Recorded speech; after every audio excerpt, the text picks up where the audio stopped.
The BJP has hit out at West Bengal Chief Minister Mamata Banerjee over the death of the female postgraduate trainee doctor whose body was found inside the seminar hall of the government-run RGKAR Medical College, and alleged that the TMC has constituted an inquiry committee that has members who are close to the Trinamool Congress. Meanwhile, the BJP has further demanded a CBI probe into the incident and has added that this is an anti-woman government that has led to the women of West Bengal feeling unsafe. My colleague Rainik Datta joins us on the broadcast with more details.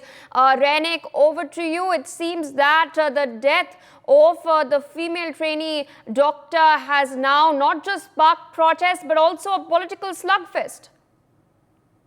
RG Kar medical college में जिस तरीके से एक training student का मौत हुआ है, उसको लेकर जिस तरीके से स्टूडेंट की तरफ से प्रोटेस्ट दिखाया जा रहा है, पूरा राज्य का हर एक मेडिकल कॉलेज से स्टूडेंट की तरफ से प्रोटेस्ट दिखाया जा रहा है। कल भी प्रोटेस्ट में स्टूडेंट की तरफ से रैली भी निकाला गया था, मगर उसके बावजूद भी पॉलिटिक्स भी इसको नहीं छोड़ रहा है। इसको लेकर बीजेपी की तरफ से टीएमसी को हिट किया जा रहा है, बोल सकते हैं वेस्ट बंगाल गवर्नमेंट को हिट किया जा रहा है, क्योंकि पहले भी बीजेपी की तरफ से जिस तरीके से संदेश खाली मामला और उसके बाद कुछ बिहार मामला, उसके बाद चोपड़ा का इंसिडेंट सामने ले आया गया था, उसको लेकर बीजेपी की तरफ से तृणमूल को हिट किया जा रहा था या वेस्ट बंगाल गवर्नमेंट को हिट किया जा रहा था वुमेन सेफ्टी इशू में। और उसी सिचुएशन में आरजीकर मेडिकल कॉलेज, एक कोलकाता का मशहूर मेडिकल कॉलेज में जिस तरीके से एक ट्रेनिंग स्टूडेंट यानी सेकेंड ईयर का जो स्टूडेंट का रेप करके मर्डर कर दिया गया है, इसमें फिर से एक बार जो वुमेन सेफ्टी, ये वुमेन सेफ्टी इशू को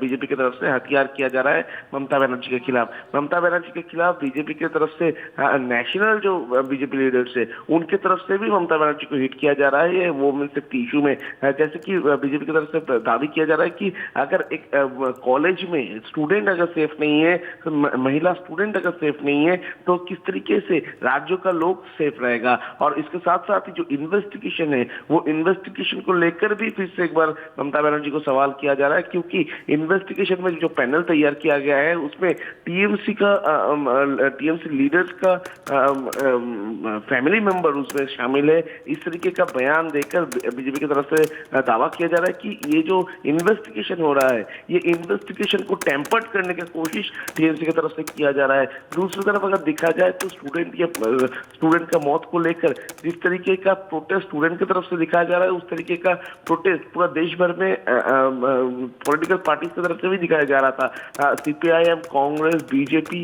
जो भी पॉलिटिकल पार्टीज है उनकी तरफ से दिखाया जा रहा है, मगर ममता बनर्जी और वेस्ट बंगाल गवर्नमेंट, ये दोनों को हिट करने के लिए बीजेपी की तरफ से 2-3 हथियार लेके आया गया है। फिर से एक बार वुमेन इशू को वो लोग सामने लेके आ रहा है, और उसके साथ साथ ही जो इन्वेस्टिगेशन प्रोसेस उनको भी सामने लेके आके फिर से एक बार बीजेपी हमलावर है टीएमसी के ऊपर।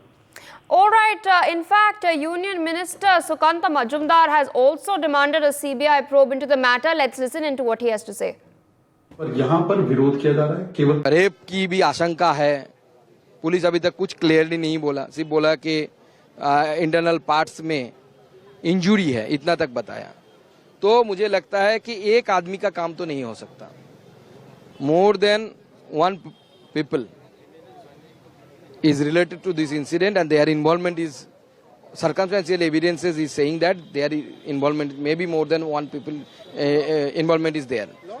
आप नेशनल क्राइम रिकॉर्ड ब्यूरो में डेटा छुपा के पूरे स्टेट के अंदर, पूरे देश के अंदर स्टेट को अच्छा भला बता सकते हैं, लेकिन एक के बाद एक जिस तरीके की घटनाएं घट रही है, जो हम देखे से शीतलकुची से लेकर कुछ बिहार से लेकर आपके चोपड़ा से लेकर आज आरजीकर तक पहुंच गया, कलकत्ता तक पहुंच गया, तो ये तो प्रूव करता है ना कि we are not in a good situation. हमारी महिला की सुरक्षा को लेकर पश्चिम बंगाल की स्थिति सही नहीं है। बस For more such videos, subscribe to the NewsX YouTube channel, hit the bell icon.